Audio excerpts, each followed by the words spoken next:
Hello, everybody. Welcome to the Bad Guitarist, episode number 80. My name is Andrew. And my name is Scott. And for those that might be joining us for the first time or those returning, we are your weekly gear news show for all things guitar, bass, pedals, amplifiers, from big builders to small ones. Yeah. So we've got a lot this week because there were some pretty big releases. There's just, I don't know, there's got to be like 20 new releases we could discuss. Oh my God, you already said we were going to blast I didn't even get all of them, but like, this could be a 3-hour show. I hope no. But we've got some releases from Okay. big names. We get a couple independent builders. We've got a couple news stories, I believe, and then a topic, I guess. We can blast through a quick topic. You added a topic? Well, originally I was going to do a full topic for this episode. This whole episode was going to be built around a topic. Okay. And then it turned out that Phil MkII already covered the whole topic in depth on his show that he recorded last night. So I was like, oh no. That I knew. He beat us to it again, as he typically does. Yep. So we can't compete with that and his hundreds of thousands of views. But we can jump right in on our first release. This one we had a little heads up on this one coming out.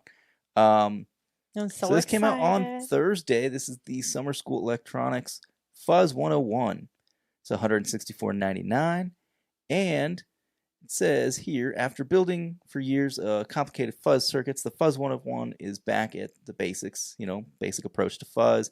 It is a 2-transistor fuzz utilizing 2 BC108 silicon transistors, and it has some mods to it. So your controls are volume, fuzz, tone, and bias. And it's really cool because a lot of, fuzz face style pedals, they will have an internal bias, like, people's different clones and stuff will have like an internal bias. It's cool to have something like that outside. But I would say this is less of a fuzz face. It's more of like an old school kind of a tone bender, but kind of a maestro style fuzz. I mean, it's got the classic sound of a lot of old school original 60s fuzzes, but it has a unique tone control on it that's like a rat style tone stack. Okay. So you can get like really cool sputtery Velcro fuzz, or you can get like really huge sounding like wall of fuzz distortion. So it's really cool. 60 Cycle Hum did a video about it the day it came out. I mean, a bunch of people did videos on it, but the 60 Cycle Hum one, he tried it with humbuckers and single coils, and you get a lot of different tones out of this thing. That's cool. Depending on how you have it set. Now, I thought it was going to be like the Stone Thrower, but just maybe a modified version of that, whereas the Stone Thrower has 2 modes on it. I thought it was going to be, remove the modes and then have, a tone control. It's nothing like that at all. Completely different style. Really cool. And I think this is one of his better looking pedals. I mean, I love all of them. Yeah. I'm a big fan. Yeah, and we've talked about that, time and time again on the show, that we're big fans of Summer School around here. But there's also a bundle you can buy with a shirt. Oh, so there's a Fuzz 101 shirt as well. So it's called, or it says I passed Fuzz 101.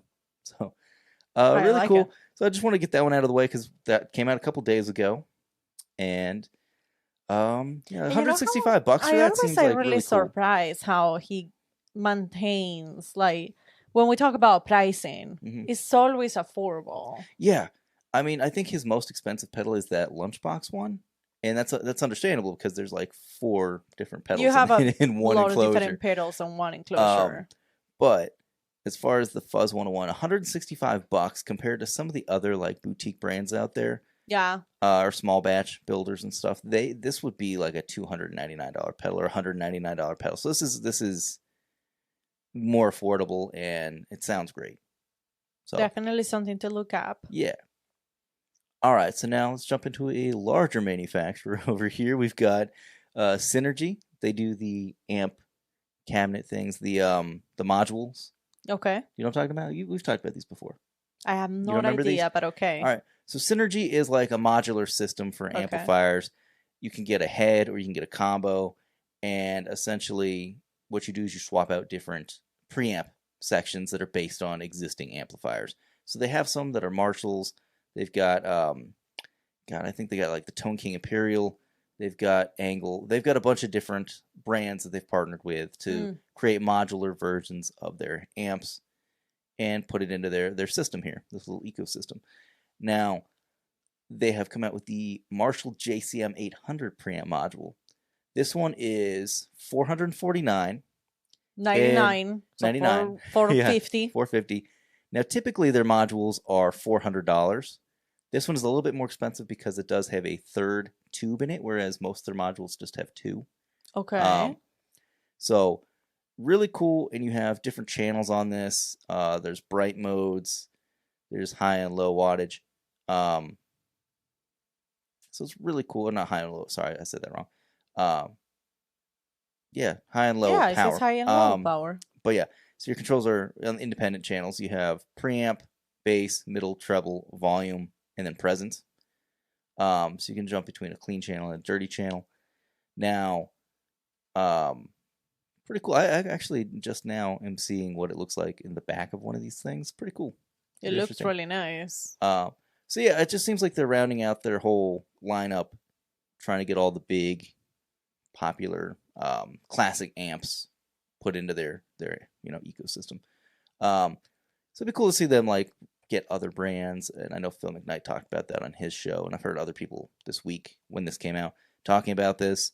How it'd be really cool to get like maybe some Fenders or something in the lineup.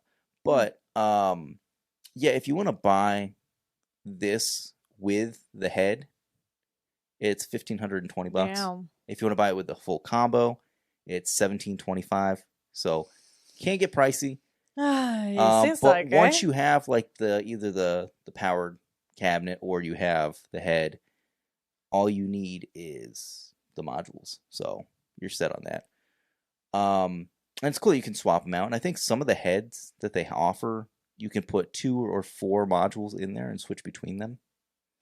So it's not a system I'm very familiar with. I've never used one, but I think it's kind of cool. Would you use one in the future?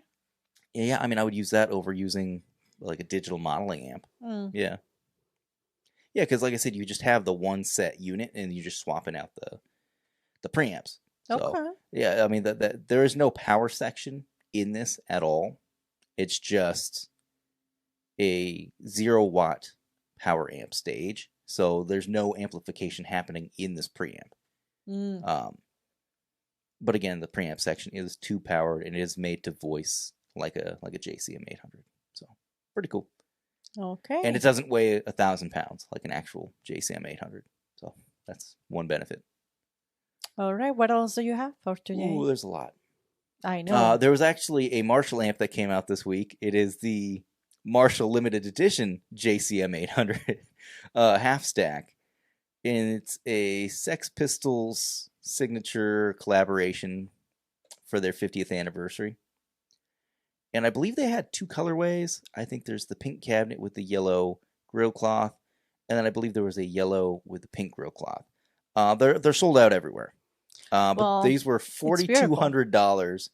You say it's beautiful? I think it is. I actually saw it. Yeah. Before this. Before the show, yeah. Yeah, I actually saw it and I thought, oh my God, this is so beautiful.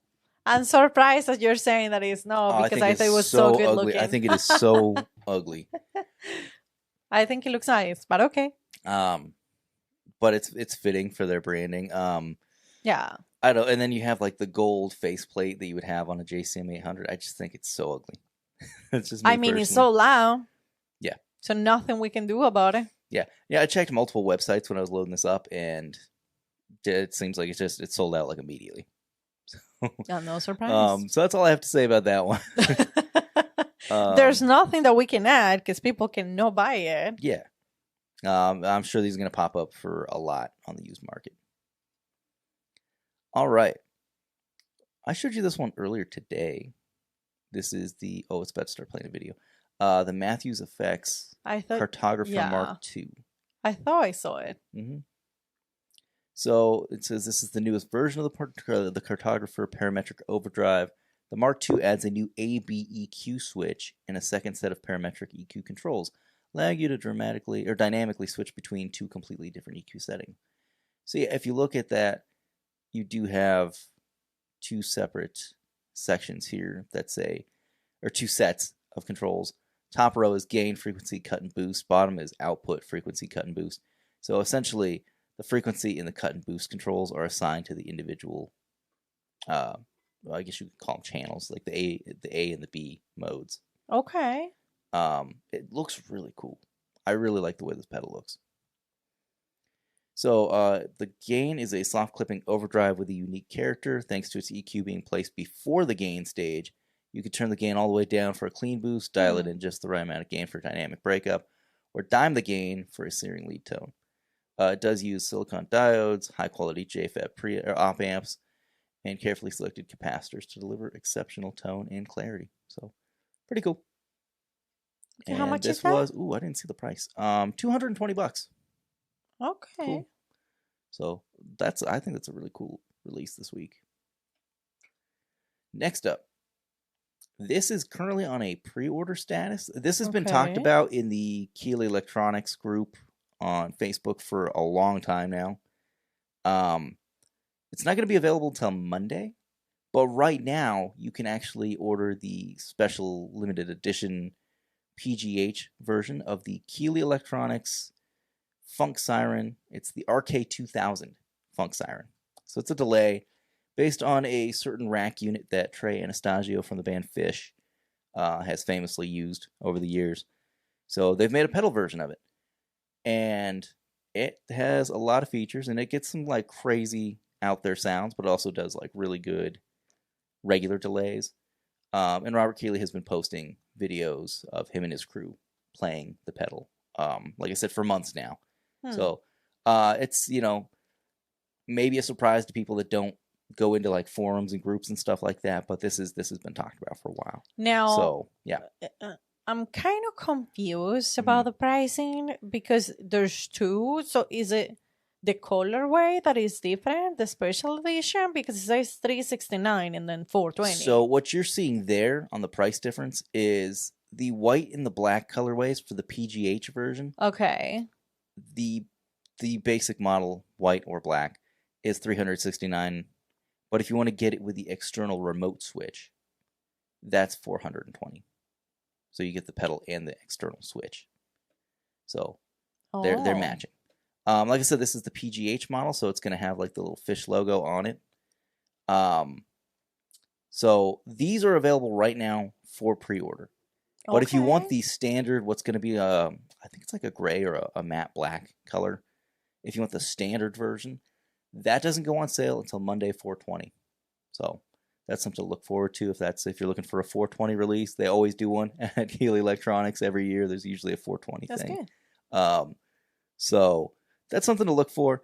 Yeah, okay, there it is right there, the black version, like the regular standard version. So there are already demos out there. This has been a really hyped up pedal in the Keeley world. So yeah.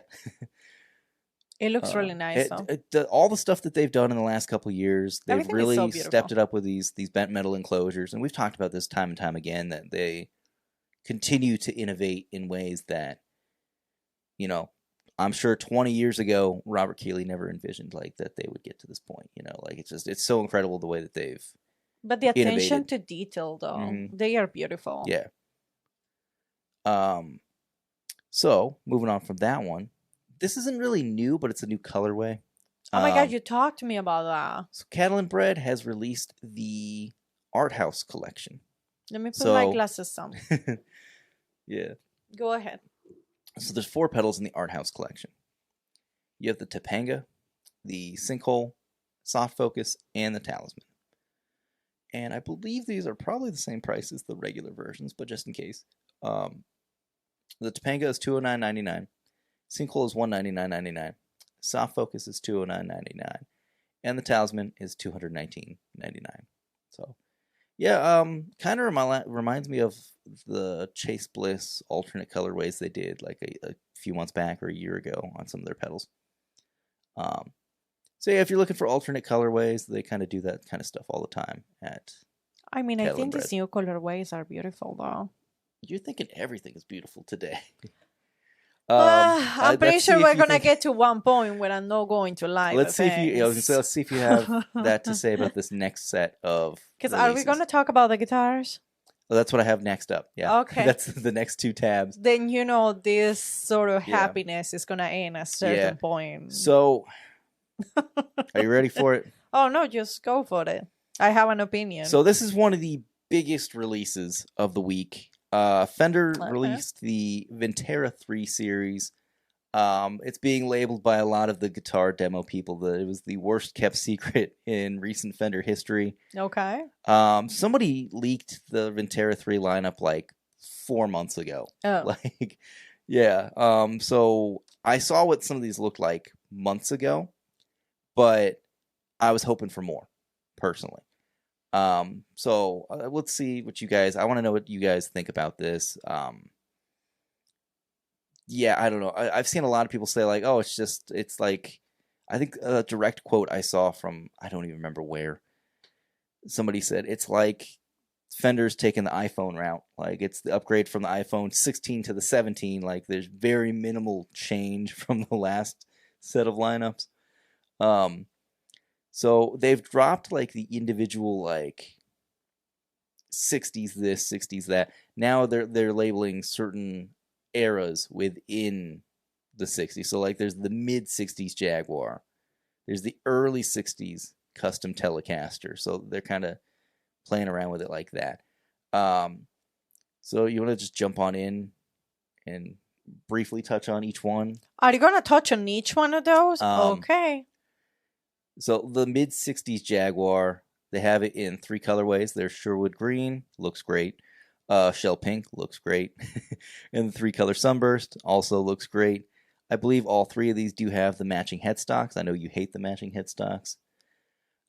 These are $13.49. If I were to get any of them, I would definitely get the Shell Pink. It seems like the only real difference between this and previous models is one, you actually do have the correct switching system for the Jaguar. So you have the 3 switches at the base of the lower horn. The upper horn, you have the wheels and the switch up there. And then you do have an actual like string mute right here, as well as the tremolo lock, or vibrato lock. So I guess that's the big upgrade on this one, is that you have the mute right there. So cool. So that one's $13.49 for the Jaguar. Okay. And I'm on the wrong page. Okay. Then the Telecaster, the early 60s custom Telecaster, $14.99. Looks like you get a bunch of colors on this one. So you got 3-color Sunburst, double bound. You have, this is actually cheaper. Hold on. So $12.49 for the regular 3-color Sunburst. And then if you want the bound one, it's $14.99. So you're paying $200 extra bucks for the binding. There's Fire Mist Gold, $12.49. I don't mind that. I think that's a nice looking gold. Okay. And then you have the classic Butterscotch Blonde, or Vintage Blonde, not Butterscotch Blonde.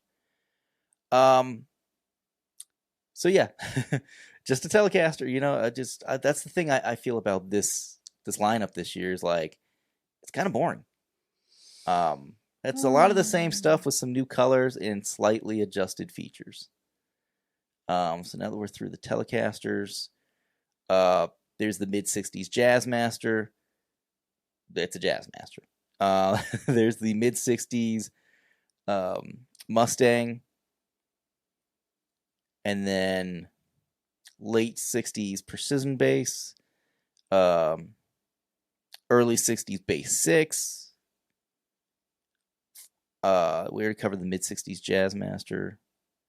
There's the early 60s Jazz Bass. So we'll show pictures of all these as I'm talking right now. Those will all be on the screen. And then the Tele, there's the late 50s I said Tele again. The late 50s Strat. There's an early 60s Strat. It just keeps going. It's a huge lineup this year. It really is. And you have, I think the big detail here is like there's new colors. For the most part, new colors and some other stuff. Like you got the Aztec Gold, the Fire Mist Gold. But it just seems kind of like the same old, from Fender. It's just the same thing again. So that's my opinion on it. I don't know how you feel about that. I mean, you're not much of a guitarist. You see these and you probably don't see anything different than what you've seen before, right? Like, it just glancing at it, it just looks like. That's kind of cheaty to say. No, I'm just saying, like, you're not big on like individual guitar models and series and different things over the years. Like, you know what a Mustang looks like, you know what a Strat looks like, and I'm always here to give an outsider perspective. Yeah, this is not like I do not play guitar by no means. That's well known. A little bit, you play a little bit, but here's my thing. You play a little bit, but you're not obsessed with gear. Oh, like everybody else. I know. That's what I'm saying. Like, and I have an outsider's like perspective, and I have said this over and over and over again. I feel like guitars and pedals, that's like an obsession that some people has, and sometimes you guys, no judging, but you kind of let yourself get blind by new things, and I don't know. Oh, definitely. Yeah, I think that's the appeal of like when a new series just to get like something this comes new. out. It's like, oh, the new Vintera. I'm going to sell my Vintera II to get the Vintera III. Like, I'm completely honest with you. I absolutely believe so. When you were talking to me about these new ones, I see mild differences between one and the other, so I don't see the point to get the 3 when it looks so similar to the 2. But I have a theory on this too. Okay. And I've seen this happen before, but like I've been noticing trends on the local Facebook Marketplace and even some local music stores that post stuff on Instagram, like that they've got in stock. Like when they take in used product, like Lone Star Music. Yeah. They posted that they had just got in a used Vintera I Strat. And I was like, okay, so maybe people don't feel ready to sell their Vintera IIs, but the guys that have the Vintera Is, they're selling them right now because Facebook is flooded with a bunch of, at least locally for us, flooded with a bunch of Vintera Is and some Vintera IIs, but mostly Vintera I series. And I wonder if that's people that are trying to upgrade to the 3. Yeah. I guess. And the same thing happened when the Player 2 series came out. So many people sold the Player 1s because those had Pal Faro fretboards, whereas Player 2 had Rosewood. So it was enough of an upgrade that people were like, I'm going to sell this to get that. But I guess there's nothing here that makes me want to sell anything I currently have to get one of these. That's what you're saying now, though. There's nothing here that I like the colors. I think they look beautiful. But to me, they just look like the same old Fenders. Like I said, I like the Jaguar, the pink with the matching headstock. I think all these colors look great. I would play any of these, but yeah, I'm not like jumping out of my seat to like get one of these. We were talking about another guitar brand. Yeah, that's up next. That actually has something different. Yeah, so let's jump onto that one. So, okay, did I cover the pricing on all these? So I don't even know. The average price on these are about $1,250 to $1,350, but then you have like the double bounds that are like $1,500. So that seems to be the price range of this series is $1,250 up to $1,499. Yeah. Okay. Yep. All right. So let's jump into the next one. This one, I'm more excited about this one. Epiphone put out the Futura series. So this had been talked about at NAMM, I believe, but then people were wondering like when are these actually going to come out? They released the same day as the Fenders. So it's very strategic releasing here. Okay.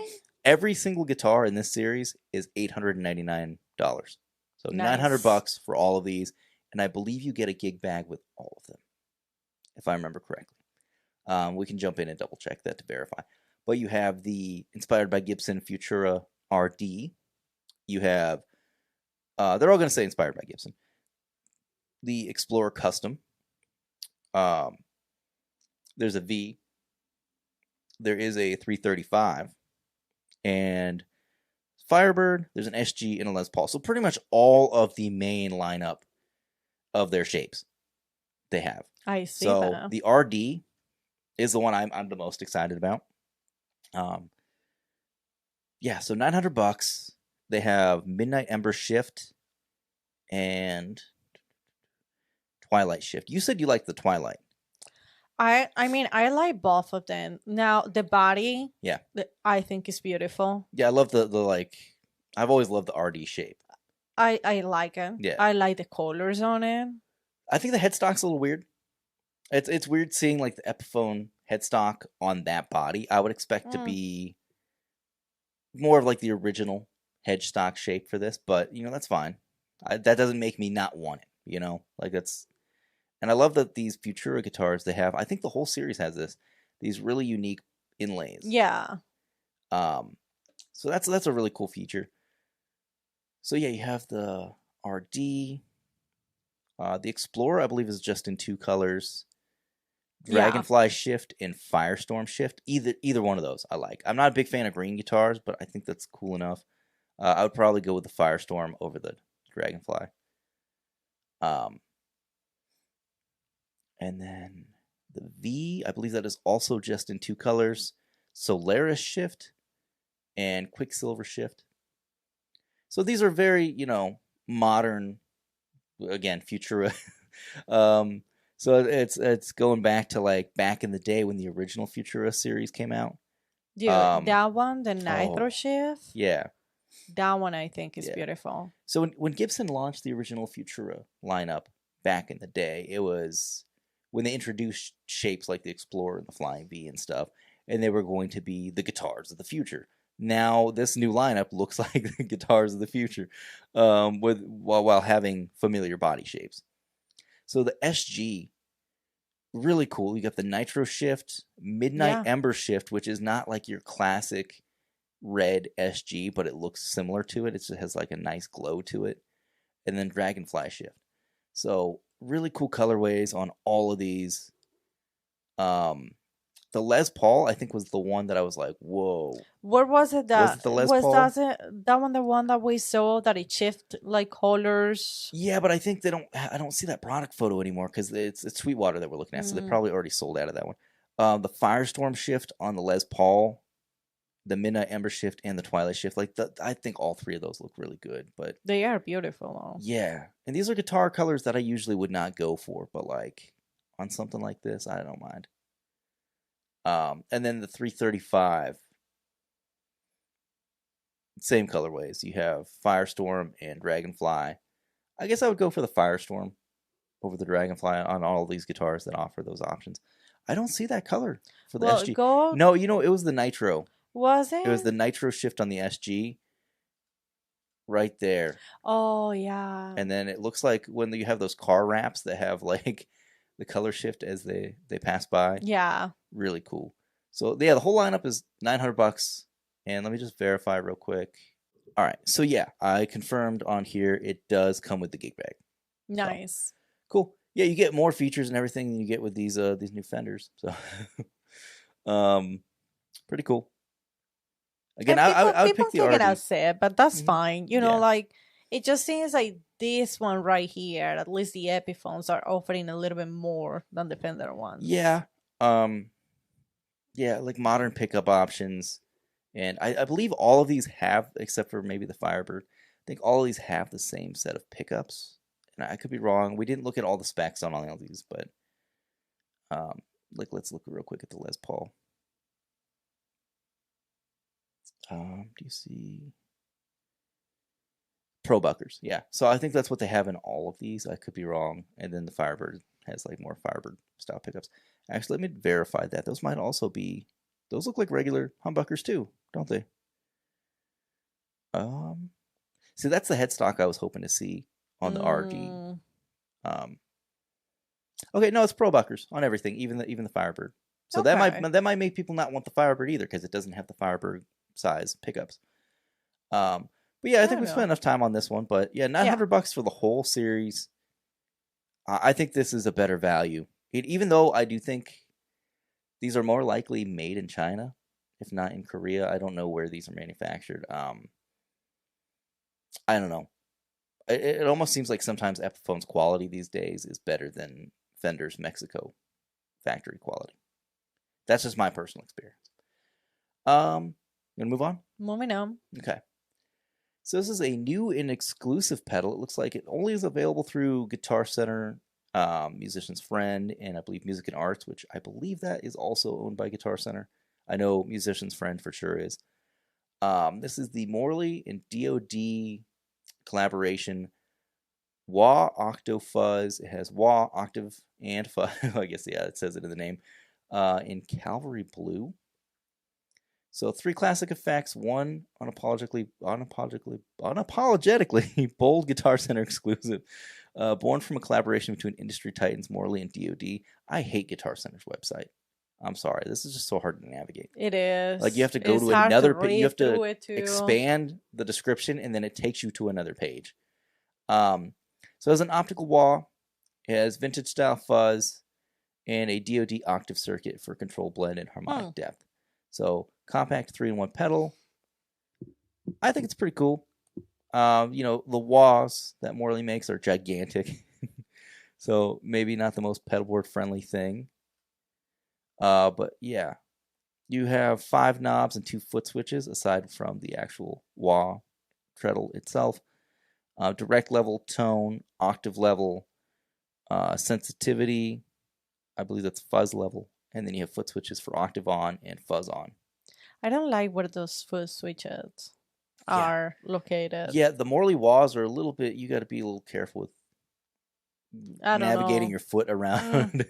Yeah, I've always struggled to use this style of wah. But the Morley wahs are some of the best out there. So this is a collaboration I never would have expected to see. So yeah, okay. $250. It seems like, yeah, it's a Guitar Center and Associated Brands. It's their exclusive. So okay. Actually, we're blowing through these today. We're only like that's good. We're only like 30 minutes in at this point. We're blowing through these. That is good. Diamond is reissuing the phaser. So as we've talked about on the show before, Diamond has been coming back out with newer versions of all their classic pedals. Who's Diamond? Diamond is a Canadian pedal company that went out of business during COVID. And Solid Gold Effects, I believe, is the company that revamped the brand. Nice. So the Diamond Phase is a modern revival of the original Diamond PSH-1 phase, first introduced in 2008, faithfully re-engineered to preserve its unmistakable analog character while meeting the needs of today's pedal boards. So, okay. Yeah, the old one was like pretty large. So your controls are level, speed, regen, depth, and then there's a switch to go between 2, 4, and 6 stages. And then I believe these do have tap tempo, but I could be wrong. It's a JFET powered phaser. I can't remember what the double switch does. It says on, and then next to it says double. I'm not sure. Does this have a tap tempo kind of thing? Hmm. Well, I'm not going to mess around too much with it. If you guys are interested, go ahead and check it out. We got more stuff we got to move on to. Yeah, I don't want to download the manual just to talk about the pedal. All right. Next up, we have Redux Electric. This is the uMetric Overdrive. And this is $179.99. Okay. This is a newer version. This is the Overdrive version. The original version was just the parametric EQ version. So this has 4 knobs, where the red knob used to be a toggle switch. So your controls are decibels, hertz, Q, and then I'm not sure what this other knob is, so let's figure this out. So designed and built in California, this pedal is a compact studio quality single band parametric EQ pedal that transforms into a filter driven overdrive as you push it harder. It's equal parts precision tool and expressive tone shaper, ideal for guitar, bass, synths, drum machines, and line level sources. So, where are the controls? That's all I want to see is the controls. We'll go to the features. Features. All right, studio grade single band parametric EQ, precise frequency selection with boost cut control, integrated filter stage overdrive with dynamic band shifting, clean transparent EQ with overdrive disengaged, harmonic musically controlled saturation as gain increases, compatible with a range of instruments like we already talked about. Okay, so I guess that's just the overdrive control, the red knob. So pretty cool. And how much the pricing on this was $179.99. Okay, cool, not bad. And then FruitFX put out the Space Cube. This might have been a release from last week that we forgot to cover. But the Space Cube, really crazy. They put out the Fuzz Cube, or the Melon Cube, sorry, the Melon Cube Fuzz fairly recently.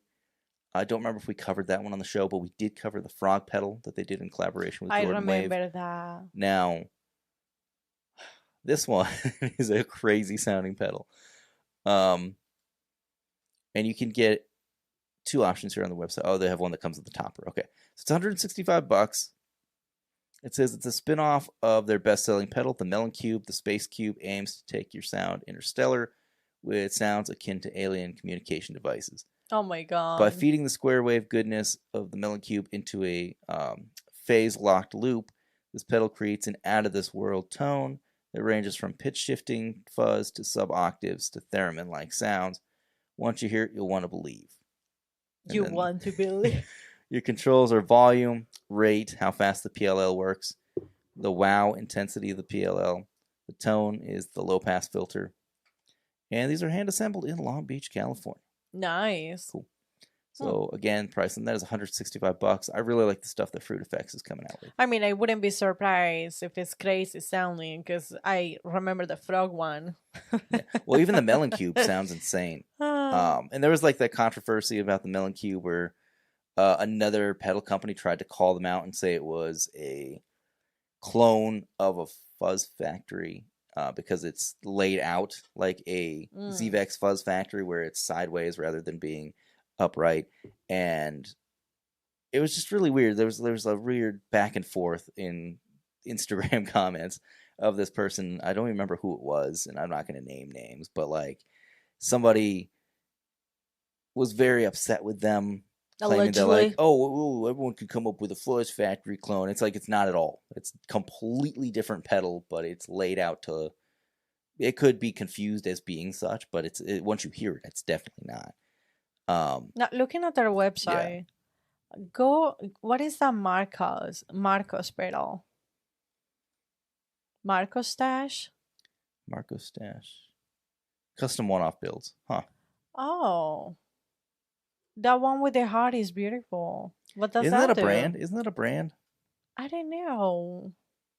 Huh. At $60, what is that? I don't know. That looks really cute. Says it's a tube screamer. Huh. So this looks like they're just selling their personal stash of pedals. That's all that is. Okay.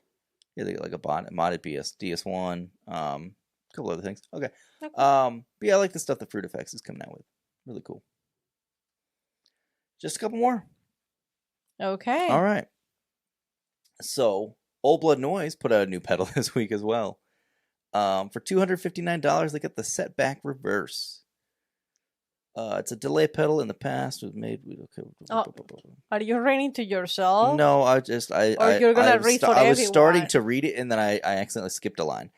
So Setback is a reverse delay pedal. In the past, we've made what we call a textural reverse pedal. Okay.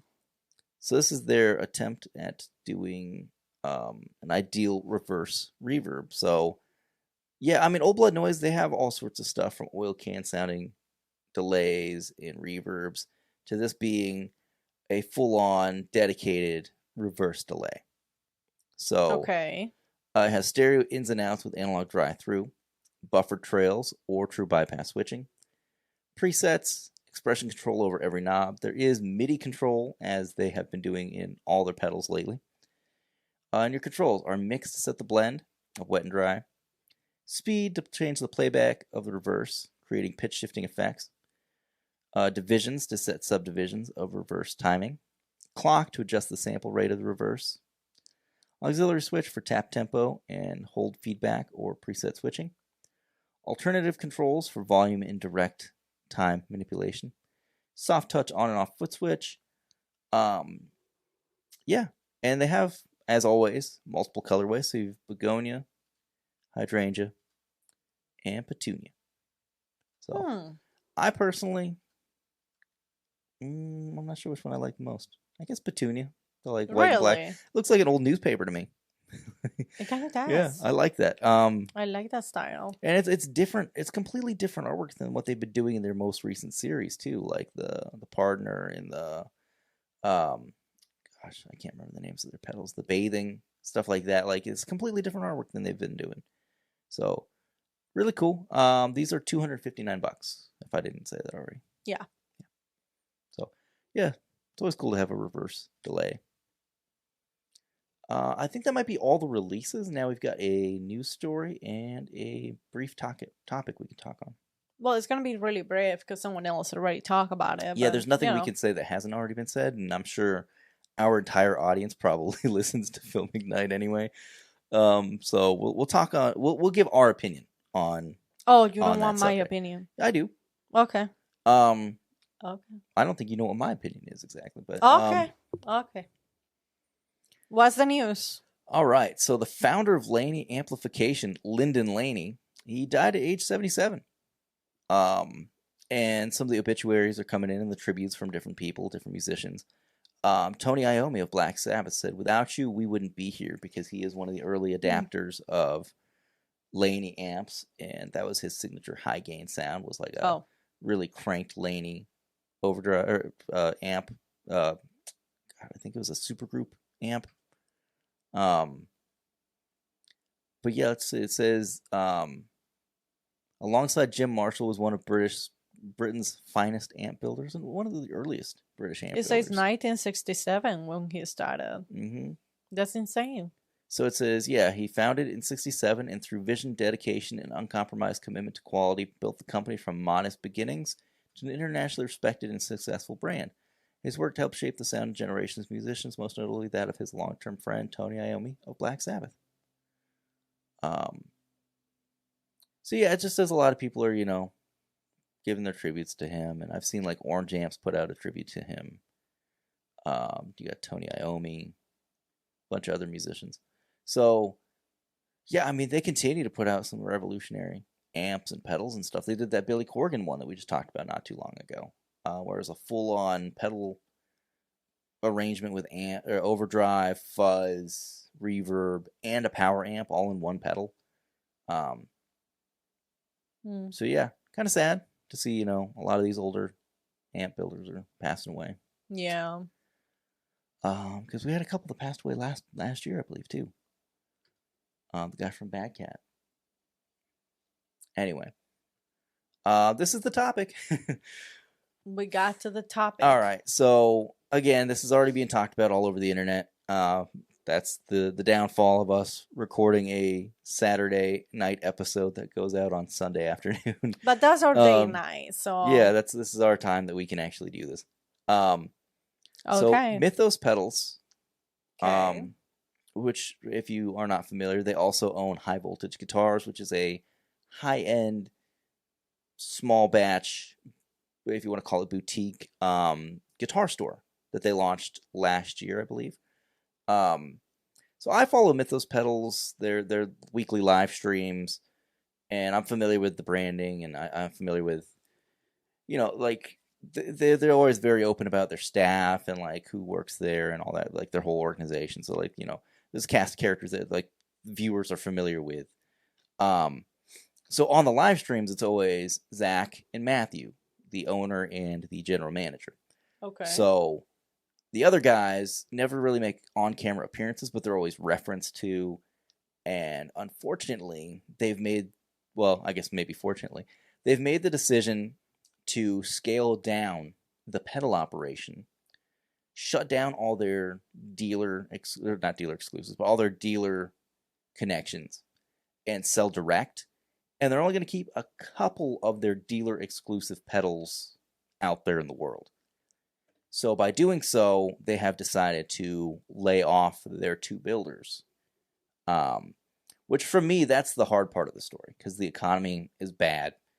I believe one of those guys just had a baby last year. Him and his wife just had a baby last year. Again, this is like the things you learn from like listening to their weekly live streams and stuff. So it's just really sad. I know the other guy they had just hired like a year ago. So in order to keep the business sustainable, they have to scale it back drastically, and focus more heavily on the music store side, which is actually, I would assume it's more not profitable, but more manageable, being able to sell other people's products rather than have to deal with manufacturing your own, selling those, and running a store. So I understand like the thing there. But then Zach also said like, he misses the hands-on aspect of him being the one building the pedals personally. And doing small batches will give them more ability to come up with stuff like on the fly. Like when they came out with the Big Puffed, he said like, that was like 5 weeks from they came up with the idea to releasing the pedal. They just like, hey, let's focus all of our time on this real quick, pump it out, and they did. So, and then the whole thing with Phil MkII talking about it, and I agree with this. And you and I had talked about this the day that they announced this. Okay. That like it's probably a sign of the future of where a lot of smaller to medium-sized companies, not like your Earthquaker Devices and your JHS and your Wamplers and Keeley and stuff, those are at a higher level where they're larger teams of like 30, 40 people. Those people will probably still, for the foreseeable future, still have dealers and a dealer network internationally. But companies like this, Mythos, where they're smaller, 10 people and less teams, that they're going to have to make some tougher decisions with the way things that like, tariffs are still up in the air where they're on and then they're off, they're on, they're off. The cost of living is so high right now, just trying to manufacture anything with foreign built parts is really expensive. So there's that whole thing. So I think that's a sign of the future of the industry is like a lot of these medium and smaller companies, pedals, guitars, amps, are probably going to scale back from having a dealer network and just go direct, cut out the middleman, save themselves costs. Now, I feel like maybe they should have done that move. This is my personal opinion. Maybe they should have done that move before firing their two guys and seeing how that works out. But then Zach also said, like, they would rather do that now before it's too late, and then they have to tell their guys, hey, we can't pay you anymore. So I guess there's, like, they wanted to leave on good terms. But for me, as somebody that's been a manager of larger teams and in the past, unfortunately having to lay off a whole team, I don't know. That's hard. I don't know. That's my personal opinion on it. So, like, I would hate to have a company and have to lay off literally half my team. So, do you want to chime in? And... I don't know, because I'm gonna come out as too judgy. No, it's okay. It's our show. Okay. I mean, show. There's already people that hates me out there. I'm just gonna give them reason to hate me even more. It's okay. But because it's not you. No, I'm just saying it's our show. We can say whatever we want. No, I mean, we talk about this like a lot. Like I don't know if people know that we actually talk about these things throughout the week. Some of these like some of the releases and stuff, like we don't discuss beforehand, but like some of the ones that really the things that are coming out that we know, we talk about it. Yeah, I've been a big fan of Mythos. I too. said it on the past, though. Yeah, I said it on the past. They, I think, put some of the most thought into what it looks like inside the pedal. The attention to the detail. It's beautiful. Yeah. This is not just like pedals that are looking good on the outside. Yeah. If you open one of those, they are absolutely beautiful. Yeah. You had a Mythos pedal, remember? I had the Herculean Deluxe. And you open it. Unfortunately, that's the only Mythos I've owned, but yeah. You open it, we look at it on the inside. Mm-hmm. That was beautiful. Yeah. It really was. Compared to other pedals that you own. Yeah. Those pedals, like the attention to detail on that, it's amazing.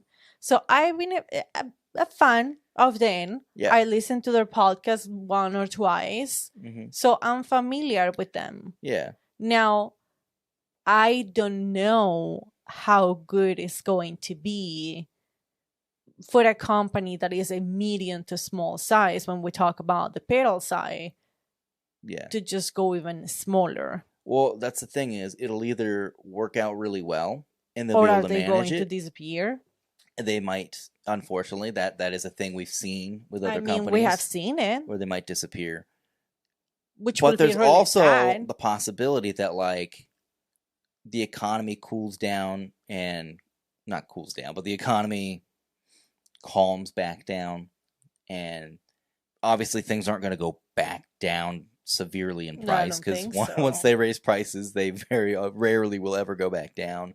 But the rate of inflation might slow at some point. And you know, the whole tariff situation looking like it may actually go away. But if that is the case, and companies like Mythos and some of these other smaller builders that don't have that did have but scale back already, because they're not the first to do this. No. But it may give them opportunity to regain that growth, but they might also not want that growth. You have Analog Man that has never wanted to grow outside of a certain size. But think about Mythos. They already have another side business, which is kind of their main business right now. It's kind of become their main business, and they're doing very well with it, with high voltage guitars, because they specialize in high-end American-made guitars for the most part, high-end custom guitars. They get Castadosa, they get some PRS models here and there. But they do Novo guitars as one of their main ones, Rock and Roll Relics. Like they spec out the guitars that they are purchasing, and the amps as well, as like the divided by 13 amps, the two rock amps. They pick out the colorways and the features that they want on those products they're bringing into their store, and almost everything they're selling is a unique, one-of-a-kind piece of equipment. So they have a niche market that they're utilizing, and it's working out very well for them, because every time I go to look at their website, everything's sold out. But with that going so well and kind of like taking over of what the pedal side was, is that going to mean that if that keeps going well, they are just going to put all their effort and attention to that? And then every now and then release the pedal bed. Well, that's what they were talking about, is they're going to, as they're scaling back, they're going to decide which ones are important with their lineup. He did say he had a conversation with Josh Scott and try to figure out what the future could be, and like what's selling, what's not, what do the customers want from them, and what can they offer. And then they're going into the bent metal enclosures for all of their pedals. And that's going to be a cool feature as well. So it's something we're going to have to watch, because it might be a sign, because they're not a super small pedal company. I mean, they were at the level of having an international dealer network. They had Japan, they had the UK. Like they're choosing to do this. And you know, some companies that might be in the same situation as them might not think to do that, thinking that might be a sign of like, oh, we're giving up. But then those companies might run out of resources and money and just disappear. Yeah. So I think this could also be a very smart business decision, that like, hey, if we do this now, it won't kill us later. I mean, but only time will tell, though. Like right now, everything is just kind of in the air. Yeah. Like it's either going to go really well because you're gonna go really exclusive, or it's gonna disappear. Yeah. Now I think you know, some people I even saw on like the Mythos live stream, there's some people talking about Chase Bliss, how Chase Bliss did this several years back, where they eliminated their dealer network and went solely direct. Now, they did this to get way ahead of the curve of a lot of things cooling down post-COVID, because, you know, after the pandemic, for the first couple of years, like things were like booming in the guitar industry. So Chase Bliss did that well in advance, and it has worked out for them very well, because they've grown, and they have put out new pedals consistently. And then that's another thing, putting out new pedals consistently that people want to buy, is like Mythos right now, their lineup is mostly boosts, overdrive, fuzzes, one chorus pedal. They had to discontinue their delay because of the cost of production. So if they take, you know, Josh Scott's advice on, like, you know, if they're scaling back, they could probably focus on listening to what the customers want and putting out new products based around that. I mean, they are already doing things wonderful. Yeah. And they were even talking about that themselves, like that, JHS has put out a new pedal almost every month this year, if not 2 pedals in the same month. They've done so many. But yeah. So that might be an example to follow. Is like, what are the leaders in the industry doing, and how can we do it in our own lane that is still unique? So I don't know. Something to look out for. I don't know. I'm interested to see how this is going to work out for them. Let us know in the comments what your favorite release of the week was. And I think that's it. And I think that's about it. We did have a lot to talk about this week, so that was kind of cool. I think we did like a full hour today. Anything else you want to throw in? No, just good morning or good night. Yeah. All right. We'll see you next time.